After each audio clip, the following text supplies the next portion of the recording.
Aujourd'hui, leo nous voyons cependant que les gens tunaona kwamba watu wengi s'en éloignent, wanajitia kando, wanaenda mbali, ils s'éloignent de la parole, wanaenda mbali na neno, ils perdent l'intérêt, wanapoteza faida. on dirait qu'on y accorde plus beaucoup d'intérêt. Kuzania sasa vile wanapatia faida mingi sana. Aujourd'hui là, leo hii les gens ont perdu l'intérêt dans les affaires du Père. Watu wamepoteza faida katika mambo ya Baba. Ils ont perdu les intérêts dans les affaires de Dieu, qui est la parole. Wamepoteza faida ambayo katika mambo ya Baba ambayo ni alors que la parole de Dieu akumbe neno la Mungu dispose de tout ce que nous avons besoin. Iko na yote ambayo tuko nayo haja. De la terre jusqu'à la gloire. Kuanzia hapa katika dunia hadi kwenye utukufu. Et nous les serviteurs, na sisi watumishi, nous avons aussi abandonné nos postes de devoir. Tumekimbia ile majukumu yetu.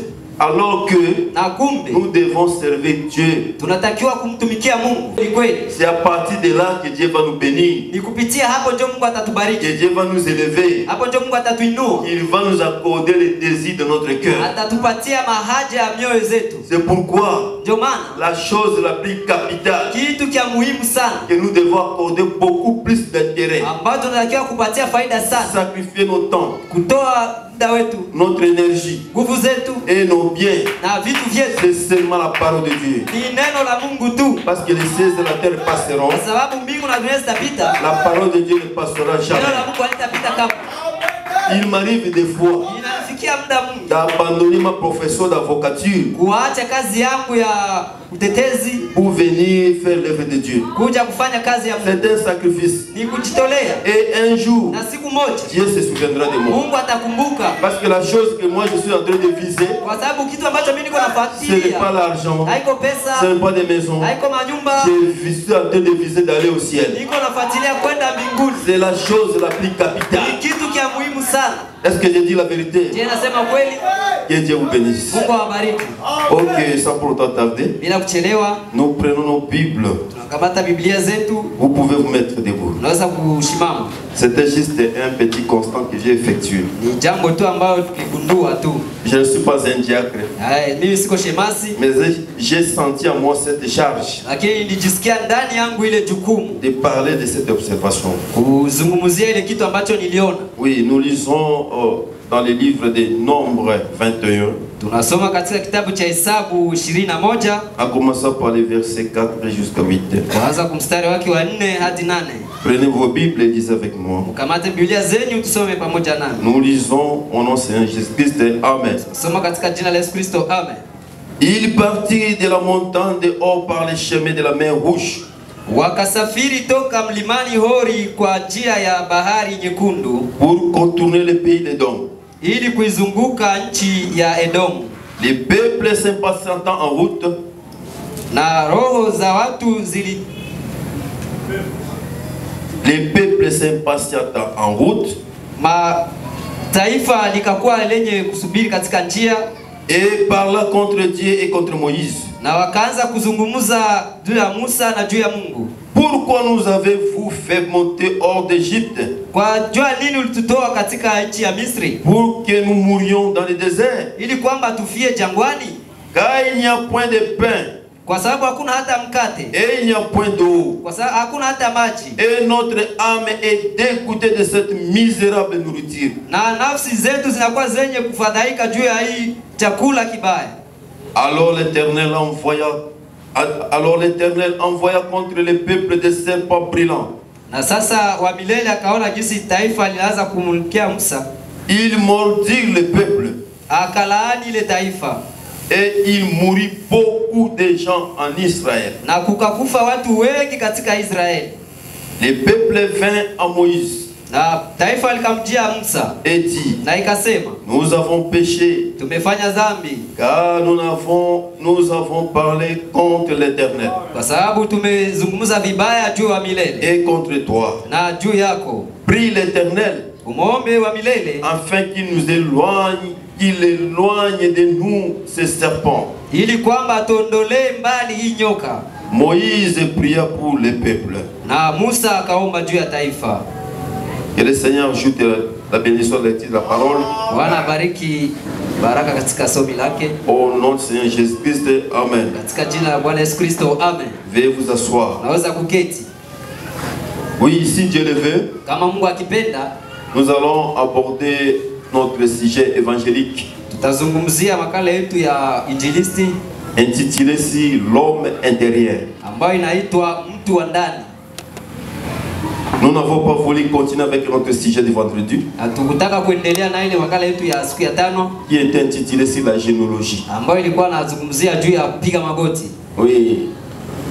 Nous, comme aujourd'hui c'est le dimanche, jinsi leo ni siku ya Jumapili, nous avons résolu de préparer un sujet évangélique. Tuliona kwamba tuzungumzie juu ya makala ambayo inazungumzia juu ya injili. Pour chercher à gagner au minimum une âme si le Seigneur le veut. Juu ya kutafuta kuokoa hata nafsi moja kama Bwana akitaka. Raison pour laquelle ndio maana Dieu voulant, kama Mungu anapenda, nous allons aborder ce sujet. Tutazungumzia hii makala l'homme intérieur.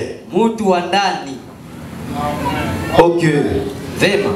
L'homme intérieur. Mtu wa ndani. L'homme tel que Dieu l'a créé. Jinsi Mungu aliumba mtu. Il est multiforme. Yeye ni wa namna nyingi. Il est doublement composé. Yeye iko namna mbili uumbaji. Il est l'homme dispose l'homme est l'être humain, voulais-je dire. Mtu wa ndani itaka kusema mtu tel que Dieu l'a créé. Jinsi vile Mungu alimuumba. Il est double. Iko mtu mara mbili. Il est composé de l'homme extérieur. Ameungwa na mtu wa nje et de l'homme intérieur. Na mtu wa ndani. Est-ce que vous êtes d'accord avec moi? Jemko pamoja na mimi. Nous sommes doubles. Tuko mara mbili. L'homme extérieur mtu wa nje et l'homme intérieur. Na mtu wa ndani. Et l'homme extérieur, na mtu wa nje, c'est le corps physique que nous avons. Ni mwili hii ya kibinadamu tuko nayo. Qui est dirigé par les sens. Ambayo inaongozwa na qui est dirigé par les 5 sens. Ambayo inaongozwa na aina tano. Le goût, kinywa, l'ouïe, masikio, le toucher, mikono, la vie, macho et l'odorat. Na kuhisi. Ça c'est l'homme extérieur. Ni mtu wa nje. Il a ces 5 sens là. Iko na ile hisi tano. Qui lui permet d'entrer en contact avec la nature. Ambayo inamsaidia kuingia na mahusiano katika maumbili. Ça c'est l'homme extérieur. Huyo ni mtu wa nje. Un homme charnel. Ni mtu wa kibinadamu tu, wanyama. Et l'homme, na mtu, l'être humain, mwanadamu, accorde beaucoup plus d'importance. Anapatia faida nyingi sana à l'homme extérieur. Wa mtu wa nje. Et il néglige l'homme intérieur. Na anazarau mtu wa ndani. Le prophète dit l'homme intérieur. Na Biblia inasema mtu wa ndani est composé. Anaundwa na. Et l'homme intérieur c'est l'âme. Mtu wa ndani ni nafsi. Il est dirigé, l'âme elle est dirigée. Nafsi inaongozwa soit ama par la foi. Imani, c'est-à-dire le Saint-Esprit. Na kusema Roho Mtakatifu. Ou soit au par l'incrédulité. Au ya kutokuamini. qui est représenté par l'esprit antichrist. ambayo inawakilishwa na roho ya kutokuamini. C'est-à-dire l'homme intérieur. Sema mtu wa ndani, l'âme, nafsi, dispose que deux sens. Iko na sense mbili. Soit l'incrédulité, kutokuamini, soit la foi. Imani. Il n'y a pas une position intermédiaire. Hakuna ingine msimamo ya katikati. L'homme intérieur. Mtu wa ndani. Mais nous, nous accordons plus d'importance à l'homme extérieur, alors que notre homme intérieur, notre âme, elle est créée à l'image de Dieu. C'est pourquoi la Bible dit Dieu créa l'homme à son image. L'image de Dieu, c'est l'homme intérieur, c'est l'âme, c'est notre théophanie. C'est ça l'homme intérieur qui est créé à l'image de Dieu. C'est cet homme-là qui est plus important. Mais nous donnons beaucoup plus priorité à l'homme extérieur qui est dirigé par les cinq sens. Nous achetons des habits très luxueux pour ce corps. Nous roulons dans des voitures plus chères. Nous préférons avoir une nourriture riche en vitamines et en protéines. C'est-à-dire l'homme, il accorde beaucoup d'importance à la chair. Il sacrifie même la parole de Dieu à cause des désirs charnels, à cause des plaisirs charnels. L'homme néglige l'homme intérieur. Il sacrifie la parole de Dieu pour satisfaire ses sentiments, ses plaisirs charnels, en prenant des boissons alcoolisées, en fumant des cigarettes, en livrant son corps dans la prostitution et dans l'adultère pour satisfaire des plaisirs éphémères, des courtes durées, qui vous amènera en enfer. Parce que la Bible dit la chair et le sang n'héritera pas le royaume des cieux. Aujourd'hui là, s'il y a l'enlèvement, ce n'est pas ce corps qui partira. La Bible dit ce corps a été tiré de la chair, de la terre. Elle est retournée de la terre. Peu importe ce que vous pouvez amasser, vous pouvez amasser des milliers de dollars, vous pouvez construire des villas, vous pouvez voyager partout dans le monde, mais cela ne vous sauvera pas. Les scientifiques disent les corps humains que nous portons disposent de 16 éléments chimiques.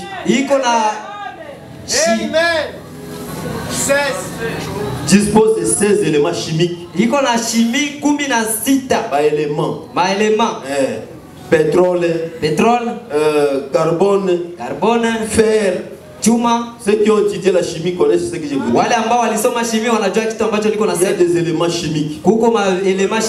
Notre corps dispose de 16 éléments chimiques. Dispose aussi de la lumière cosmique. Mais les scientifiques ont évalué tous ces éléments chimiques. Ils ont évalué ça par rapport au dollar. Et ils ont constaté que tous ces éléments chimiques ne représentent que moins d'$1. Le corps que nous accordons beaucoup plus de soins.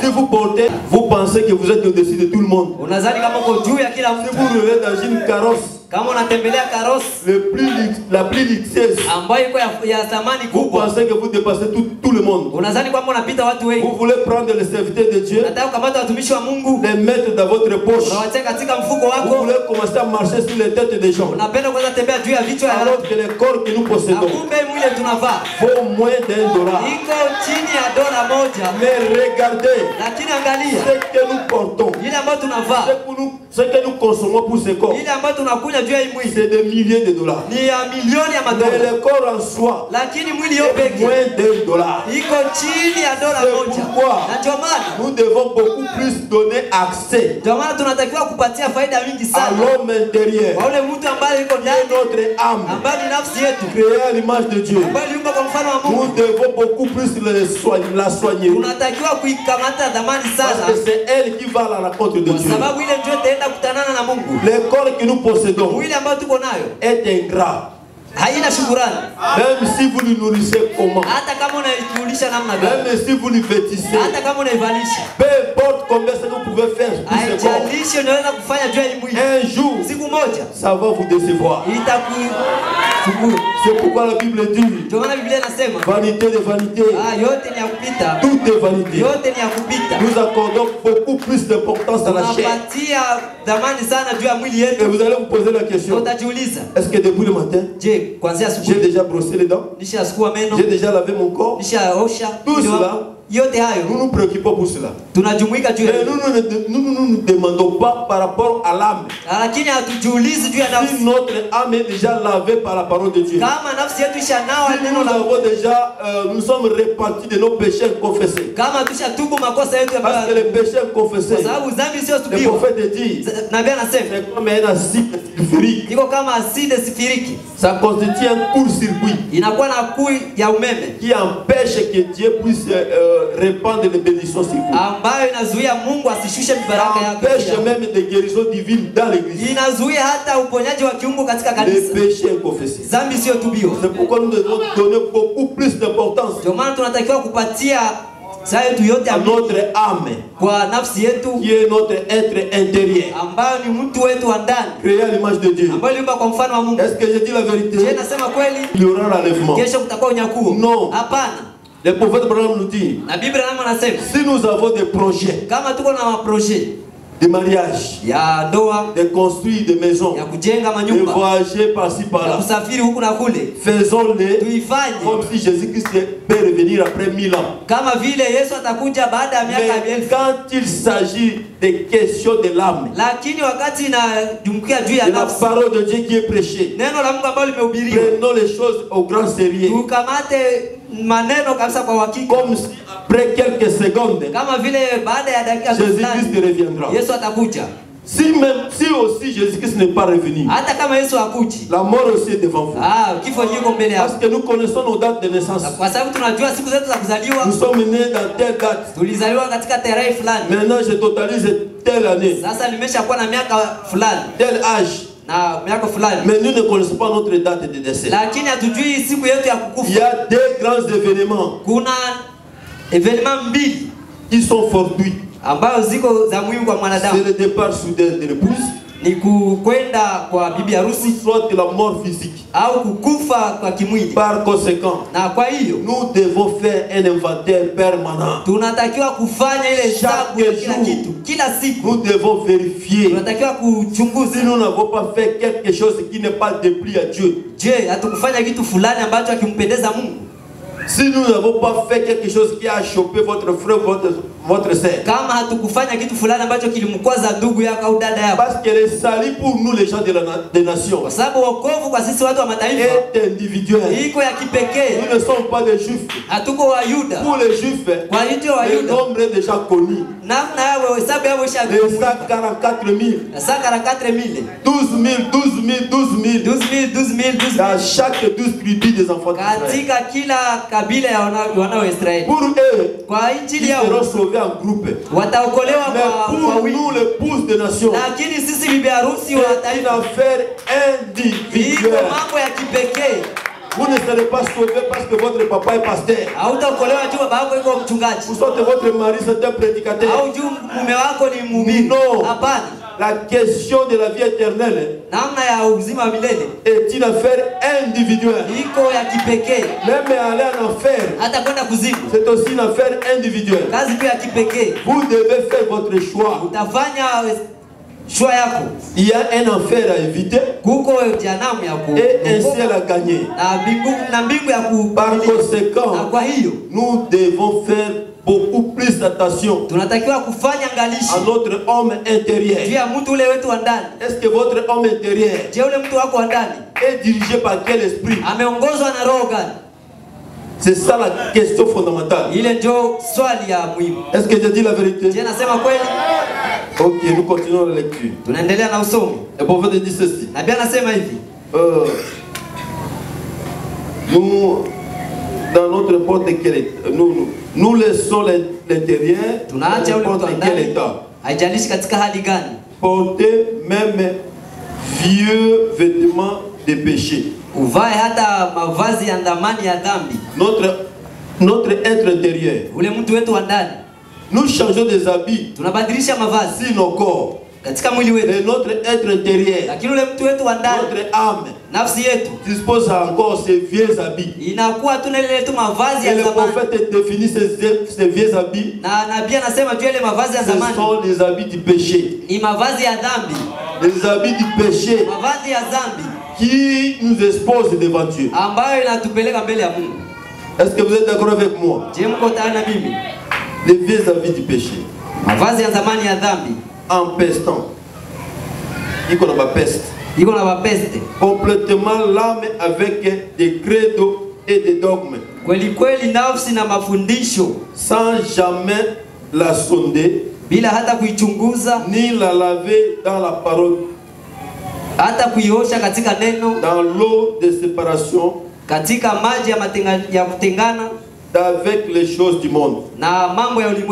Notre âme est lavée par l'eau de la parole.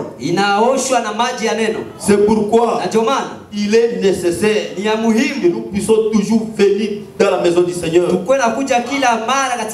Nettoyer notre âme chaque fois avec la parole de Dieu. Parce que la parole de Dieu, c'est le filtre de Dieu. C'est les eaux de séparation. Parce que la Bible dit la sanctification sans laquelle personne ne verra le Seigneur. C'est la parole de Dieu que nous venons écouter ici, qui est en train de nous purifier de tout péché. La parole de Dieu, c'est comme un vaccin qui nous donne la capacité de résister aux tentations. C'est la parole de Dieu que nous écoutons qui nous fait croître spirituellement. Vous ne pouvez pas seulement nourrir votre âme une fois par semaine. Le prophète dit, il y avait deux chiens. Il y avait un chien noir et un chien blanc. Ces chiens-là se tiraient entre eux. Les chiens noirs représentent le péché, l'incrédulité. Les chiens blancs, c'est la parole de Dieu. Le prophète dit, quand ces deux chiens se combattent, le chien qui va emporter sur l'autre, c'est celui qui est beaucoup plus nourri. Si votre chien, qui représente votre âme, l'homme intérieur, n'est pas suffisamment nourri de la parole de Dieu, raison pour laquelle vous succombez à toute tentation. Vous ne résistez pas au péché. C'est pourquoi vous volez chaque fois l'argent de la dîme. Vous êtes dans la maison de vos parents. Vous faites de la prostitution. Vous, un grand-papa, comme moi, allez chercher des petits-enfants de 12 ans, 15 ans. Tout ça c'est quoi? Parce que votre âme est malade. Vous avez des corps spirituels. Raison pour laquelle, devant les tentations, mbele ya majaribu vous tombez, vous trébuchez chaque fois. unaanguka kila mara. Mais quelqu'un qui nourrit chaque fois son âme Lakini mwenye kula kulisha kila mara avec nafsi la yake parole de Dieu, na neno la Mungu, il est blindé. yeye iko blende. Peu importe les tentations, Haijalishi majaribu, peu importe les séductions, haijalishi il kujaribiwa. est en train de vivre dans les lieux célestes en Jésus-Christ. Iko naishi katika hali ya juu ya Au-dessus du péché, juu ya dhambi, au-dessus des séductions. juu ya kujaribiwa. Son corps est sur la terre, Nafsi mwili wake kwa hapa chini ya mais dunia, sa théophanie lakini teofania est yake en train de vivre dans la présence de Dieu. iko naishi katika uwepo wa Mungu. C'est pourquoi Ndio maana il nous est impérieux na imetuomba de nourrir chaque fois nos âmes avec la parole de Dieu. kukulisha kila mara nafsi zetu na neno la Parce que Mungu. si votre chien blanc Kama mbwa yako nyeupe est nourri beaucoup plus de la parole de Dieu, inakulishwa mara mingi neno la Mungu, vous allez vaincre Satan, utamshinda vous shetani, allez vaincre l'Odyssée, utamshinda vous Laodikia, allez vaincre les critiques. utashinda kusengenya. Est-ce que vous êtes d'accord avec Je mko moi? na mimi? C'est pourquoi Ndio maana nous devons contrôler notre homme intérieur. tunatakiwa kuchunguza mtu wetu wa ndani. Il y a des gens Kuna watu qui sont prédestinés ambao wamechaguliwa pour la vie éternelle juu ya maisha ya milele dès avant la fondation du monde. kabla ulimwengu haujajengwa. Bien qu'ils soient entrés, ils sont encore dans l'obscurité du péché, Haijalishi ngalika katika giza ya dhambi, mais ils sont prédestinés par Dieu lakini wamechaguliwa na Mungu dès avant la fondation du monde. kabla ya ulimwengu Le kuumbiwa. prophète explique la prédestination. Na pia anatafsiria ile kuchaguliwa. Anasema Ce n'est pas de l'injustice que Dieu est en train de faire. haiko injustice ndio Mungu iko nafanya. Non. Hapana. Parce qu'il y a des gens Kuna watu qui n'ont pas la révélation. hawana ufunuo. Quand ils apprennent par rapport à la prédestination, Wakati wanasikia juu ya kuchaguliwa, ils pensent que Dieu est injuste. wanadhani kwamba Mungu hako Il mwenye a haki, choisi les uns, alichagua wamoja il a rejeté les autres. akatupilia wengine. Non. Le Hapana. prophète dit Na ceci. pia anasema hivi, Dieu, Mungu la prédestination, kuchaguliwa regarde à l'élection. inaangalia katika uchaguo. Dieu intérieur Ule mtu wake wa ndani était prédestiné pour la perdition. ilikuwa inachaguliwa juu ya kupotea. Raison pour laquelle Na ndio maana il a manqué du respect à Dieu. akakosa heshima kwa Mungu. Et il tua son frère Na akaua ndugu à yake cause de la jalousie. juu ya wivu. C'est pourquoi ce matin, Ndio maana asubuhi ya leo vous devez vérifier unataka wewe si votre kuzungumza homme intérieur kama mtu wako wa ndani est dirigé par l'Esprit de Dieu. kama anaongozwa na roho ya Mungu. Si cela est dirigé par l'Esprit de Dieu, Kama ile inaongozwa na roho ya vous Mungu, allez produire le fruit de l'Esprit. utatoa tunda ya roho Selon Galates 5:22. kufuatana na Galatia, L'amour, upendo, la joie, furaha, la patience, vumilivu ainsi de suite. na vinginevyo. Est-ce que vous êtes d'accord avec moi? Je, tuko pamoja na mimi? Oui, prenons la Bible. Tukamate Biblia. Prenons la Bible Tukamate Biblia dans l'épître de Luc. katika kitabu cha Luka. Luc 19:1-10. Luka 19 Luc 19:1-8. 19:1 mpaka 8. Nous allons lire là-bas. Tutasoma hapo. La Bible nous dit ceci. Biblia inatuambia hivi. Jésus étant entré dans Jéricho, Yesu akaingia na akapita katika Yeriko, traversait la ville. akapita katika mji. Et voici un homme riche appelé Zachée, Na tizama mtu mwenye utajiri ambaye anaitwa Zachée, chef des publicains, mkuu wa watu, cherchait à voir qui était Jésus. akatafuta kujua nani ndio Yesu, Mais il ne pouvait y parvenir lakini hakuweza kufikia à cause de la foule, kwa ajili ya watu kuwa wengi, car il était de petite taille. kwa sababu alikuwa mtu mdogo. Il courut en avant Akakimbia mbele et monta sur un sycomore pour le voir, na akapanda katika mti juu ya muone, parce qu'il devait passer par là. kwa sababu angetakiwa kupita pale. Jésus devrait passer par là où Zachée habitait. Yesu angetakiwa kupita pale kwa Et nous allons connaître la cause. na tunatakiwa kujua sababu. Pourquoi? Kwa sababu Parce que Zachée, kwa sababu Zakayo, son homme intérieur, kwa sababu mtu wake wa ndani était prédestiné pour la vie éternelle. alikuwa amechaguliwa juu ya uzima wa Il était milele. aussi l'un des fils d'Abraham. Alikuwa tena mmoja wa wana wa C'est Abrahamu. pourquoi Jésus-Christ Ndio maana Yesu Kristo devrait passer par là alitakiwa tu kupitia pale pour le sauver. juu ya kumwokoa. Acte 5. Lorsque Jésus fut arrivé à cet endroit, Wakati Yesu alifika mahali pale, il leva les yeux et lui dit, akainua macho na akamwambia, Zachée, hâte-toi de descendre, Zakayo shuka, car il faut que je demeure aujourd'hui dans ta maison. na kwa sababu inaomba kwamba leo nipite katika nyumba yako.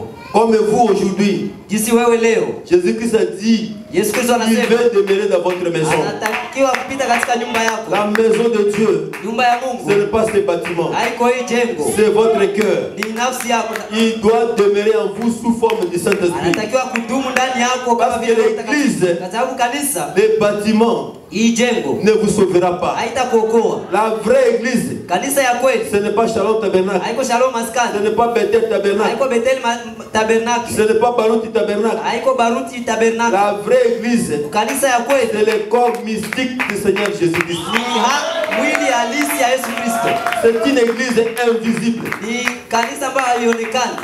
Pour voir cela, Juu ya kuiona, pour y entrer, juu ya kuingia, vous devez d'abord être baptisé du Saint-Esprit. unatakiwa kubatiziwa katika Roho Mtakatifu. C'est pourquoi notre pasteur chaque fois nous dit, Ndio maana mchungaji wetu anatuambia kila mara, vous franchissez la porte de kama l'église, unapita ile mlango wa kanisa, traversez tout le monde, unapita watu wote, traversez le pasteur, unapita pastor, allez jusqu'à entrer dans Jésus-Christ. uingie mara moja kwa Yesu. Parce que la vraie église, Kwa sababu kanisa ya kweli que le Seigneur Jésus-Christ viendra pour enlever, ambao Bwana Yesu Kristo atakuja ce kunyakua, n'est pas ce bâtiment, haiko hii jengo, ce n'est pas les hommes qui entrent ici, haiko watu ambao wanaingia c'est hapa, le corps mystique ni mwili halisi de Jésus-Christ. ya Yesu Kristo. Vous allez entrer là-bas par le baptême au nom de Jésus-Christ Utaingia kule kwa kupitia ubatizo wa Yesu et du Saint-Esprit. na kutiliwa Roho Mtakatifu. C'est pourquoi Ndio maana vous qui êtes venus pour la première wewe fois, ambao umekuja mara ya kwanza, pour que votre homme intérieur ili kwamba mtu wako wa ndani puisse avoir Jésus-Christ en elle, en lui, apate Yesu Kristo ndani yake, pour que vous puissiez avoir Jésus-Christ,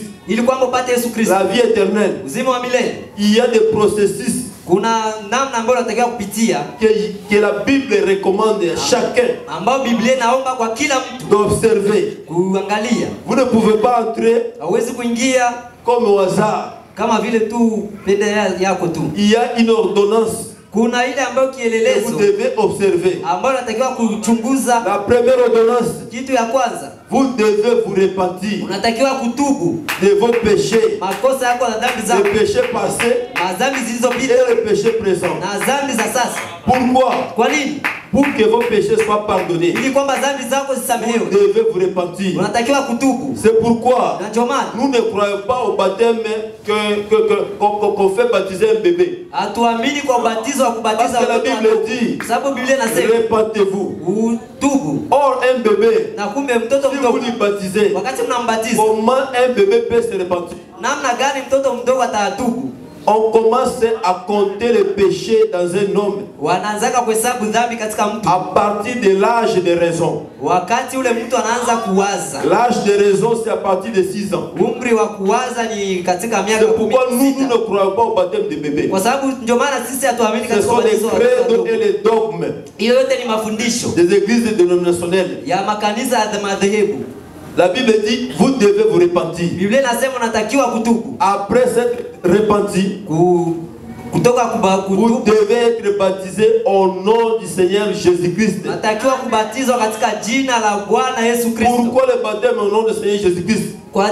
Kwa sababu gani jina la Bwana Yesu Kristo? Parce que si la croix, Kwa sababu ce msalabani n'était pas le Père qui était mort, haiko baba ndio alikufaka, ce n'était pas le Saint-Esprit, haiko Roho Esprit ndio c'était alikufaka, Jésus-Christ, ilikuwa Yesu Kristo, Dieu dans la chair humaine, Mungu ndani ya mwili qui a versé son sang ambaye alimwanga damu pour yake le salut de votre âme. juu ya nafsi ya wokovu ya nafsi yako, Et vous serez baptisé au nom de Jésus-Christ. na utabatizwa katika jina la Yesu Kristo, Un baptême par immersion.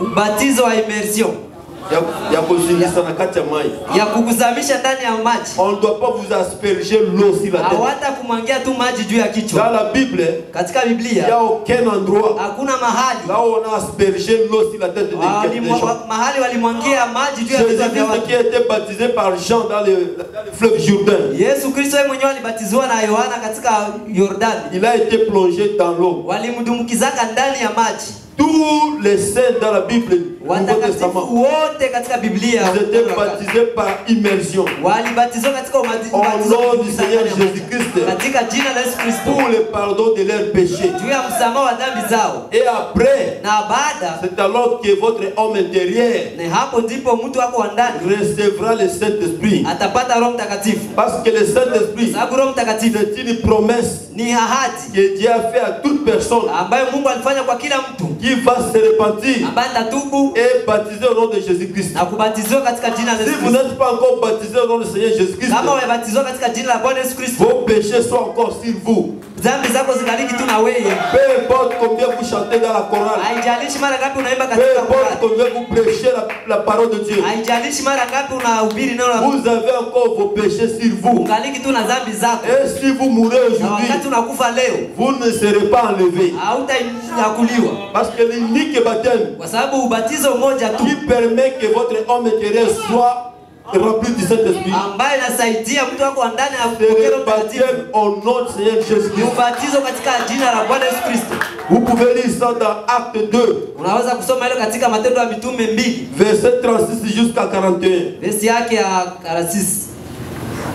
Verset 36 Wow, verse yake ya 13 jusqu'à 41. mpaka wa 14. Il y a plusieurs passages Kuna verse nyingi dans la Bible katika que je Biblia peux vous donner. ambayo naweza Là où on kupatia a baptisé au nom du Seigneur Jésus-Christ. kwa mahali ambapo alibatiza katika jina la Le Bwana Yesu Kristo. baptême au nom du Père, Fils et Saint-Esprit, Ubatizo wa jina la Baba, Mwana, Roho Mtakatifu c'est un faux baptême. ni ubatizo wa uongo. Ça n'enlève pas le péché qui est en vous. Haiondoi dhambi yenye iko ndani yako Et ça n'a pas une promesse du Saint-Esprit. na haina ahadi ya Roho Mtakatifu. Parce que Père, Fils et Saint-Esprit, Sababu Baba, Mwana, Roho Mtakatifu ce n'est pas trois dieux. haiko Mungu tatu, C'est un seul Dieu ni Mungu tu mmoja qui est le Père. ambaye ni Baba, Lui-même le Fils. yeye mwenyewe yuko Lui-même Mwana, le Saint-Esprit. yeye mwenyewe yuko Roho Mtakatifu, C'est le Seigneur Jésus-Christ. ni Bwana Yesu Kristo. Parce que Père, Fils et Saint-Esprit, Sababu Baba, Mwana, Roho Mtakatifu ce n'est pas le nom de Dieu. haiko jina la Mungu, Ce sont les trois fonctions de Dieu. ni kazi tatu za Mungu.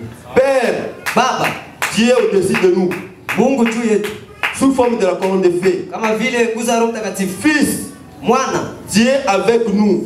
Mungu pamoja nasi. Emmanuel, Emanueli, Dieu dans la chair humaine, Mungu katika pour verser son sang, juu ya kumwaga damu yake afin de sauver nos âmes ili kwamba kuokoa nafsi zetu et guérir nos corps. na kuponya mili yetu. Saint-Esprit, Ile Roho Mtakatifu c'est Dieu en nous. ni Mungu ndani yetu, Le même Dieu ule ule tu Mungu qui a travaillé dans trois phases. Créateur, Baba muumbaji au-dessus de nous. juu yetu, Fils, Dieu avec nous. Mwana Mungu pamoja Pour nasi verser son sang sur la croix. juu ya kumwaga damu katika msalabani. Saint-Esprit, Roho Mtakatifu c'est Dieu sous forme de l'Esprit, ni Mungu kama umbo ya roho habitant dans l'homme intérieur de chacun de nous. ambaye anaishi katika ndani ya mtu wa Et ndani, c'est cela qui nous donne la capacité de vaincre les péchés. na ule ndio anatupatia nguvu ya kushindana na Sans le dhambi. Saint-Esprit, Bila Roho Mtakatifu vous n'allez pas vaincre les péchés. hautashinda dhambi. Vous devenez un vrai chrétien Unakuwa Mkristo wa kweli lorsque votre homme intérieur wakati mtu wako wa ndani est scellé du Saint-Esprit. ametiliwa chapa ya Roho Mtakatifu. Sinon, Kama haiko vous hivyo, demeurez encore un païen. unabakia tu mpagani, Et si vous mourrez, na wakati unakufa vous allez directement en enfer. itaenda tu mara moja jana. Est-ce que je dis la Je vérité? nasema kweli, Notre homme intérieur ule mtu wetu wa ndani doit avoir le Saint-Esprit. anatakiwa kuwa na Roho Qui Mtakatifu est Dieu lui-même. na Mungu yeye peke.